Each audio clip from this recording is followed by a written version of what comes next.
All right, so I want to talk to you guys next about how to transition into keto. Okay, so if you want to follow in my footsteps, you want to take the same path. Okay, I want to talk to you guys about how to transition. Okay, and the first thing that you got to understand is that there's just some very, very basic like do's and don'ts. Okay, and you just follow those do's and don'ts to start, and you don't have to get more complicated than that. Okay, so things that you do want to do, you want to eat fatty meat, right? You want to eat eggs, you want to eat cheeses, you want to eat avocado, you want to eat low carb nuts, you want to eat butter, you want to eat healthy oils, you want to eat leafy greens, right? You don't want to eat grains and flours and breads and pastas and fruits that are really made of a lot of sugar, right? Or that turn to sugar or processed like sugar, okay? That solicit a insulin response, okay? That changes our glucose levels, right? You don't want to be drinking just like milk, for example. That doesn't mean dairy's out, just milk is very, very carb heavy, right? We don't want to have soda and we don't want to have sugar. Okay, and at the end of the day, what we're really doing is we're getting our body to run off of fat as its primary fuel source. Okay, so at the end of the day, if you look at like the old school food pyramid, so to speak, right, where they got grains and all that stuff in there, really at the end of the day, what we want is we want 75% fat, 20% protein, and 5% carbs.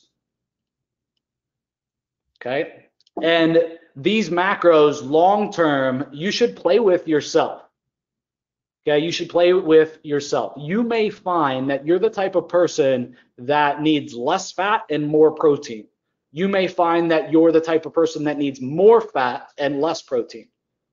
Okay, or vice versa. You're going to want to play with those numbers. Okay, for me, I started out right there though. That's exactly where I started. For me, I find that if I go leaner, okay, and I don't do as much fat, that I don't have the energy. My body is relying on that energy, and I'm a very highly active person these days. I'm in the gym, I'm running, right? I'm waking up early, right? All of these things, like I need that fat to feed my body, and I have very low body fat these days. Okay. The next thing, when you're making kind of this transition and you want to try keto, the number one thing that you got to do besides the do's and the don'ts is you got to really make sure that you're supplementing your electrolytes. Okay, because what's going to happen is you're going to lose a lot of water weight when you switch to keto. You're going to lose weight, and it's going to be typically it's really rapid for people. They'll lose 10 pounds, they'll lose 5 pounds in 2 weeks, right? And they're like, holy crap, it's just freaking gone, right? And some haters will be like, yeah, but that was just water weight, right? Dude, like when people told me that, like, hey man, what'd you do? What are you doing? Yeah, but that's just water weight.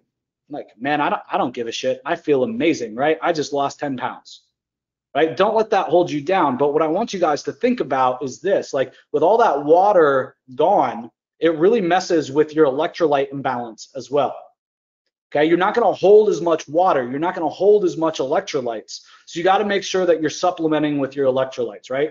So the big thing to supplement is with magnesium and potassium. So I'll share with you guys what I do. Hang on one second. And folks, periodically, I will do that. I'll walk away from the camera if there's a visual aid that I can share with you guys, right? So you need magnesium and potassium, and you guys can look up kind of the suggested daily allowances. And I wouldn't count on your food alone to help you guys get these electrolytes, okay? And if you do rely on food alone to get these, I can almost guarantee that you're going to, in this transition, have a period where you think that you get the flu, right? And at the end of the day, it's just that your electrolytes are off, okay?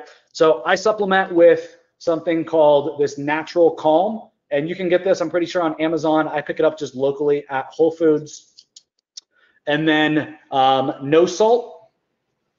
And then finally, just some good Himalayan pink salt, okay? And so you will see me make up this little drink concoction, right, that I found that I'm good with. You're gonna have to play with it and see like how your body reacts. And if I'm ever dragging, I will literally take a drink of that, and in 10 minutes, I'm like, woo, like I just woke up, like I just rolled out of bed and I have all the energy in the world.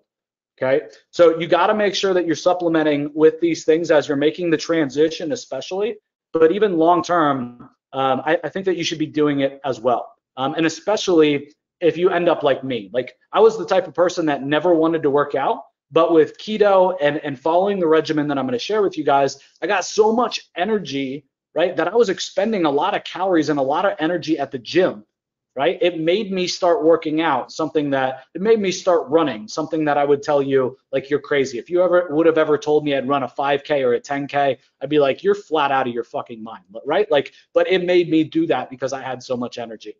Okay, so because I'm expending a lot of energy and electrolytes, obviously I got to replenish them. And folks, if you just try to replenish and you're on keto and you're just trying to replenish with water alone, it's not going to do it.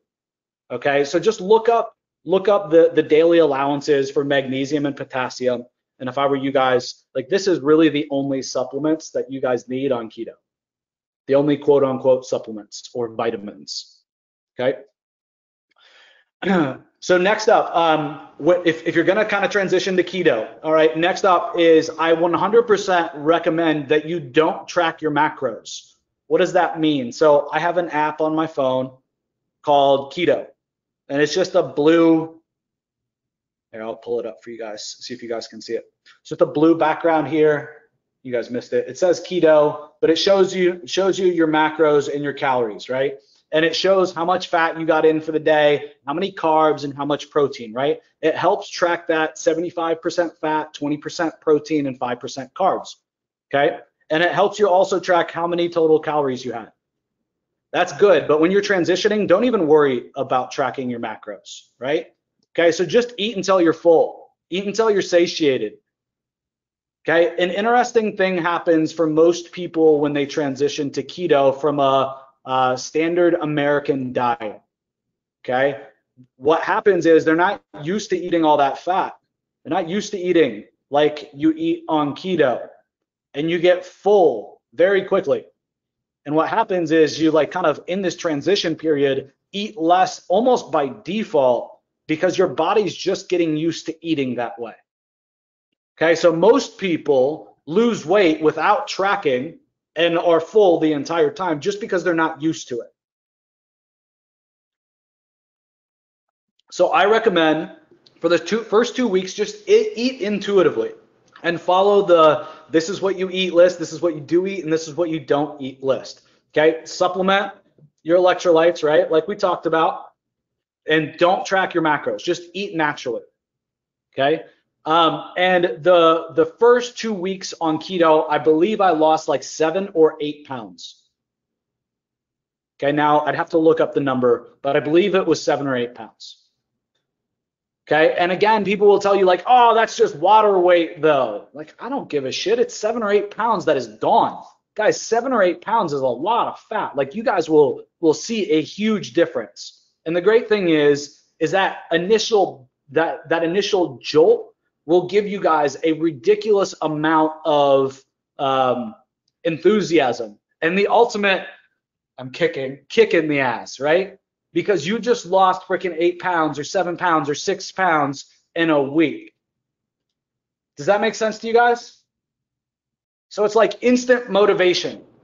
Okay, so what happens after that, and what I found is by then starting to track my macros, is I can lose about 1 pound to 2 pounds a week, and I can do that very safely. I can do that without limiting my calories very much, and I can do that consistently. Okay, so if you got, let's say hypothetically, you got 20 pounds to lose, and again, these are just hypotheticals, but let's say you lose 5 pounds in the first 2 weeks, right? Then you lose 2 pounds a week after, right? You're gonna be on the diet for about 9 weeks. Okay, just high level, or that's how long it'll take you. Okay, but I'm betting for those of you guys that go on it and that follow it, you're gonna get adapted. You're gonna get fat adapted, and your body's gonna like it, and you're gonna like it, and you're gonna feel good. And most of you guys are never gonna want to go back to the standard American diet. All right, so transitioning to keto. The last thing in terms of transitioning that I wanted to talk about is that your palate's going to change, right? What you guys have cravings for is going to change. What you guys want to eat is going to change, right? It takes some, like you're changing the foods that you eat and the amount of the types of foods that you eat, and it's very different. You're gonna be like, dude, I don't know what to do. Like, how do I eat this fat, right? Like, I can't get my macros quite right. Like, what do I do? Okay, and I'll talk to you guys about that here in a couple of minutes. But understand that your palate is going to change and you're no longer going to crave sugar and you're no longer going to crave carbs if you can get through that first initial transition period.